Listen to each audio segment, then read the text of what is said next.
संस्कृत भाषा शिक्षण में आपका हार्दिक स्वागत है।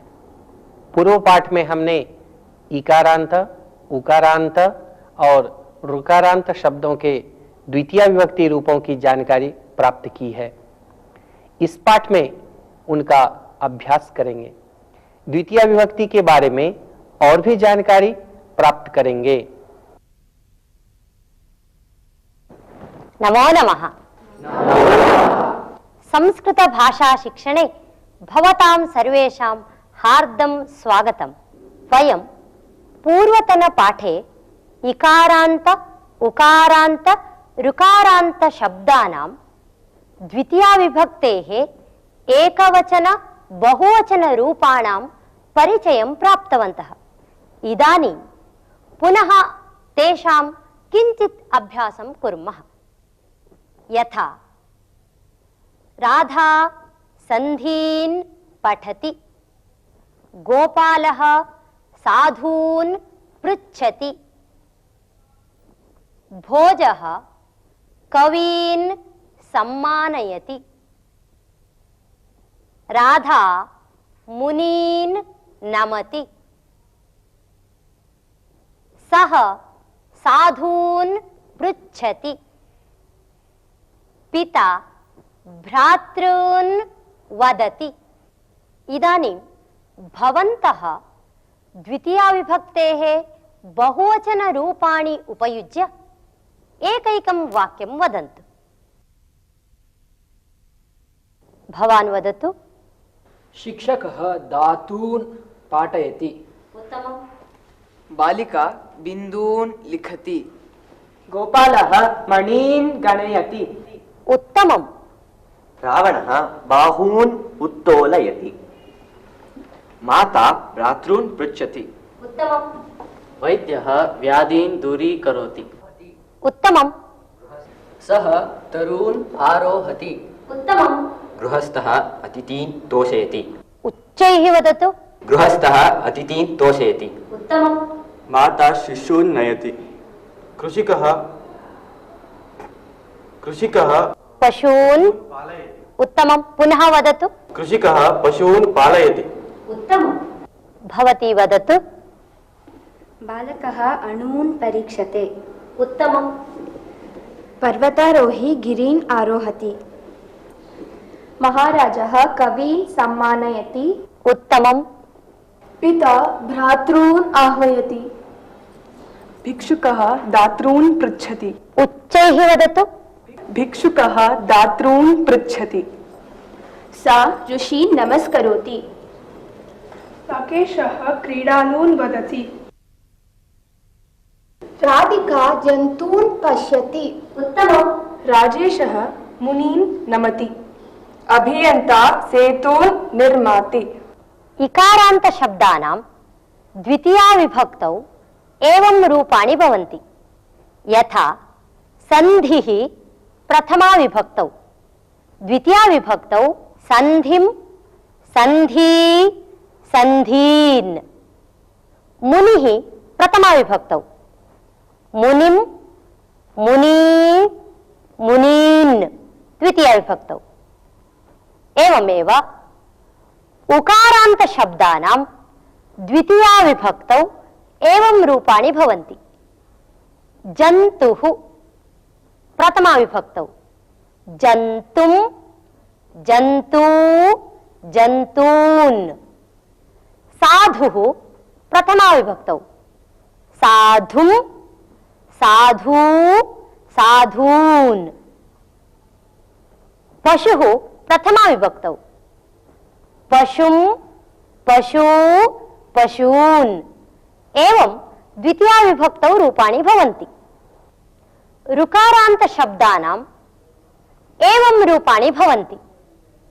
यथा पिता प्रथमा विभक्तौ, द्वितीया विभक्तौ पितरं, पितरौ, पितॄन्।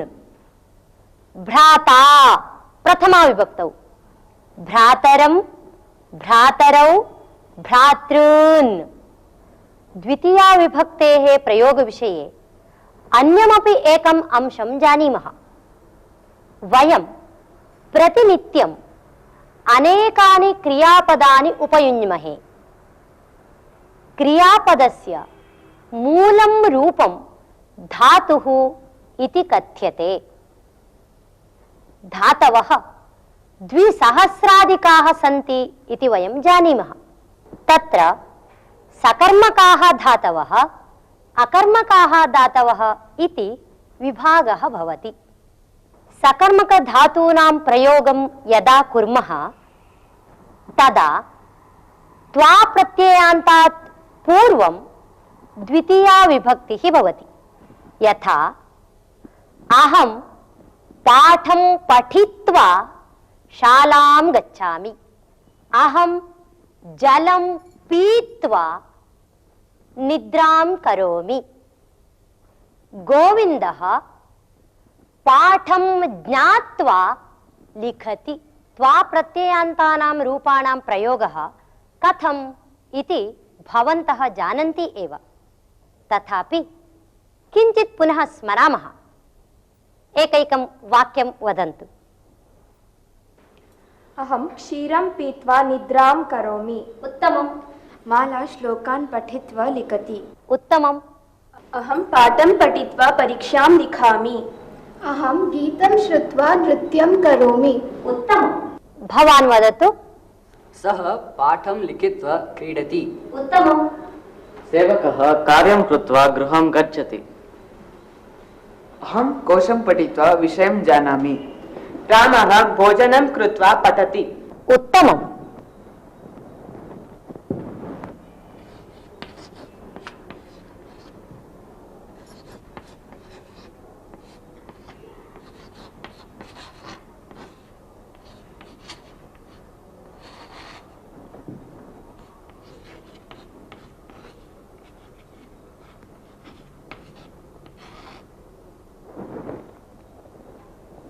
सः पाठं पठित्वा क्रीडति।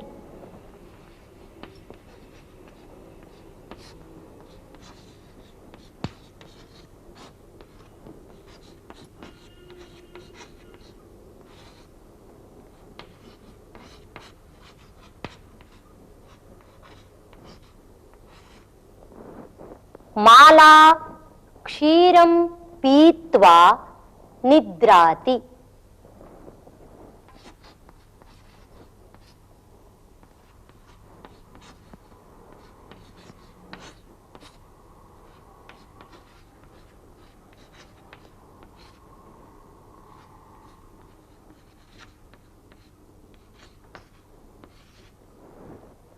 रामः कार्यं कृत्वा गच्छति। पठित्वा पीत्वा कृत्वा इत्यादीनि रूपाणि त्वा प्रत्ययान्तानि रूपाणि। एतस्मात् पूर्वं द्वितीया विभक्तिः अस्ति। यथा पाठः प्रथमा विभक्तौ, द्वितीया विभक्तौ पाठं पाठं पठित्वा क्षीरं पीत्वा। वदन्तु। एवं त्वातः पूर्वं द्वितीया विभक्तिः भवति। पिछले पाठ में आपने त्वा प्रत्यांतों का प्रयोग जान ही लिया। अब आप जान गए होंगे कि जब हम त्वा प्रत्यांत रूपों का प्रयोग करते हैं तब उसके पहले द्वितीय विभक्ति होती है। जैसे सः पाठं पठित्वा क्रीडति। माला क्षीरं पीत्वा निद्राति। लेकिन अकर्मक धातुओं का प्रयोग किया जाए तो उसमें द्वितीय विभक्ति नहीं होती, क्योंकि उसमें कर्म ही नहीं होता है। एवं एकवचन रूपाणि उपयुज्य वयं बहूनि वाक्यानि उक्तवन्तः एव। इदानीं बहुवचन रूपाणि उपयुज्य कानिचन वाक्यानि वदामः। यथा सः पाठान् पठित्वा विद्यालयं गच्छति। कोशान् नीत्वा ग्रन्थालये स्थापयति। आपणान् गत्वा वस्तूनि आनयति। कार्यालयान् गत्वा वदति। इदानीं भवन्तः एकैकं वाक्यं वदन्तु। भवती वदतु।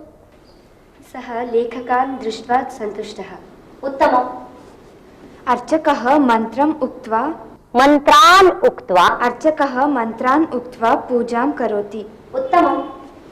कविः लेखनान् लिखित्वा वितरणं करोति। कविः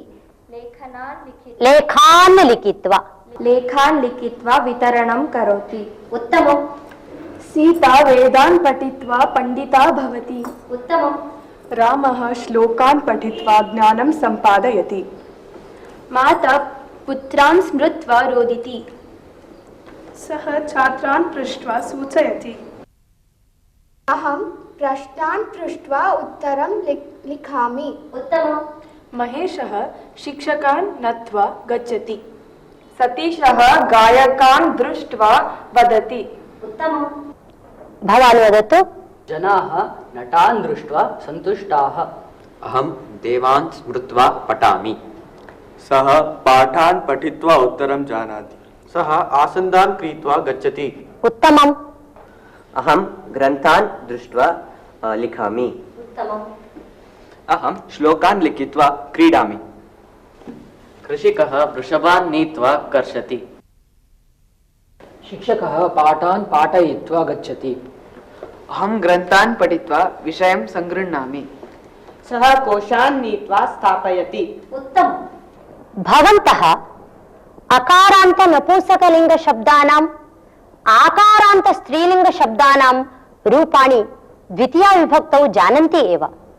अहम् एकवचनवाक्यं वदामि, भवन्तः तस्य बहुवचने परिवर्त्य वदन्तु। यथा अहं वदामि, सः वार्तां श्रुत्वा वदति। भवन्तः वदन्तु, सः वार्ताः श्रुत्वा वदति। इदानीं वदामः। अहं वदामि, सः वार्तां श्रुत्वा वदति। सेवकः वाटिकां गत्वा कार्यं करोति।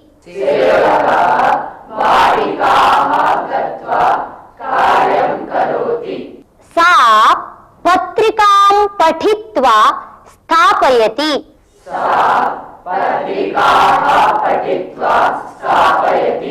सीता मालां क्रीत्वा आगच्छति।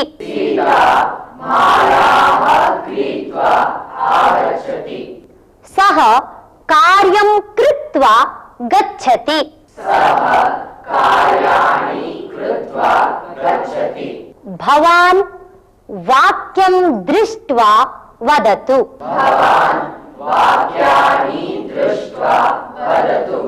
सा वस्त्रं नीत्वा प्रक्षालयति।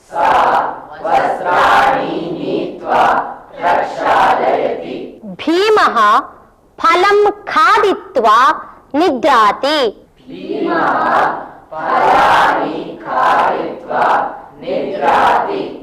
फलं फलानि, फलानि न फलानि। पुनः वदन्तु।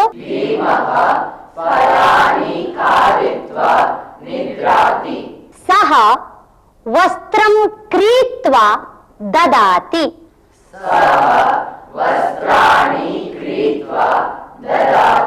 राधा चित्रं लिखित्वा गच्छति।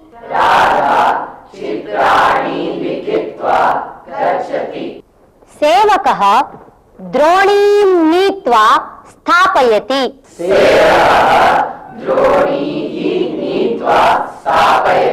सा दर्वीं नीत्वा क्षालयति।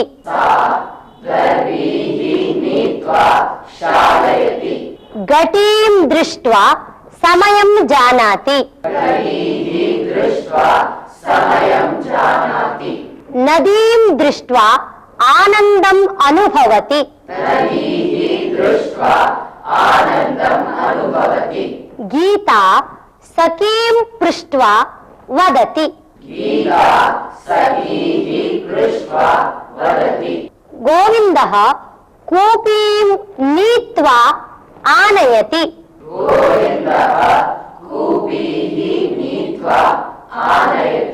भवन्तः इकारान्त उकारान्त ऋकारान्त शब्दानां रूपाणि द्वितीया विभक्तौ कथं भवन्ति इति जानन्ति एव। इदानीं तानि रूपाणि उपयुज्य भवन्तः एकैकं वाक्यं वदन्तु। भवान् वदतु। रामः गिरीन् दृष्ट्वा चिन्तयति। उत्तमम्। सेवकः प्रभून् दृष्ट्वा नमति। अहं भ्रातॄन् पृष्ट्वा सूचयामि। उत्तमम्। बन्धून् दृष्ट्वा अहं सन्तुष्टः भवामि। उत्तमम्। सैनिकः अरीन् ताडयित्वा प्रेषयति। भवती वदतु। सेतून् दृष्ट्वा बालकः सन्तुष्टः भवति। जन्तून् पीडयित्वा आनन्दं न अनुभवतु। उत्तमम्। सः साधून् दृष्ट्वा नमस्करोति। पाठ्यबिन्दून् गृहीत्वा शिक्षकः पाठयति। उत्तमम्। भिक्षुकः कृपालून् दृष्ट्वा धनं याचते। क्रीडालून् दृष्ट्वा आनन्दम् अनुभवन्ति। उत्तमम्। पशून् पालयित्वा सः धनं सम्पादयति। सः धनं सम्पादयति। पूर्णवाक्यं वदतु। पशून् पालयित्वा सः धनं सम्पादयति। शत्रून् दृष्ट्वा भीतः भवति। उत्तमम्। अहं गुरून् नत्वा वदामि। गुरून् नत्वा वदामि। वदतु। अहं गुरून् नत्वा वदामि। माता शिशून् गृहीत्वा नगरं गच्छति। उत्तमम्। अब आप द्वितीय विभक्ति के साथ त्वा प्रत्ययांतों का प्रयोग समझ गए होंगे।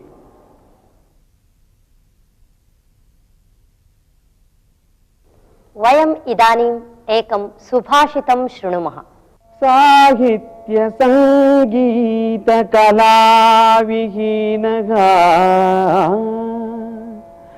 साहित्य संगीत कला विहीनः साक्षात् पशुः पुच्छ विषाणहीनः तृणं न खादन्नपि जीवमानः तृणं न खादन्नपि जीवमानः तद्भागधेयं परमं पशूनां तद्भागधेयं परमं पशूनां साहित्य संगीत कला विहीनः साक्षात् पशुः पुच्छ विषाणहीनः तृणं न खादन्नपि जीवमानः तृणं न खादन्नपि जीवमानः तद्भागधेयं परमं पशूनां तद्भागधेयं परमं पशूनां यत् सुभाषितम् इदानीं श्रुतवन्तः तस्य तात्पर्यम् एवम् अस्ति। गद्यात्मकं पद्यात्मकं च काव्यं विचारप्रधानं च शास्त्रं साहित्यशब्देन विवक्षितं। साहित्येन ज्ञानम् अभिवर्धते, संगीतेन शिल्पकलया च आत्मसन्तोषः भवति। एषु त्रिषु एकस्य वा ज्ञानं मानवस्य आवश्यकं। यदि एकस्मिन् विषये वा यस्य उत्साहः नास्ति सः पशुः एव।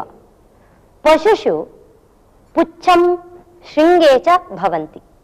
एतस्मिन् तानि न सन्ति इत्येव भेदः। अपरोऽपि भेदः अस्ति। एषः तृणं न खादति, पशवः तु तृणं खादन्ति एव। एतत् पशूनां परमं भाग्यम् एव। अन्यथा पशूनां तृणम् एव दुर्लभं स्यात्। सुभाषित का अर्थ मनुष्य को साहित्य, संगीत या कला, इन तीनों में से कम किसी एक का परिचय होना चाहिए। जो आदमी इन तीनों से भी विहीन है वह साक्षात पशु है, लेकिन उनके पूंछ और श्रृंग नहीं होते। वह चारा खाने के बिना भी जीता है। चारा खाने के बिना जीना तो पशुओं का भाग्य है, नहीं तो उनका आहार भी दुर्लभ होगा।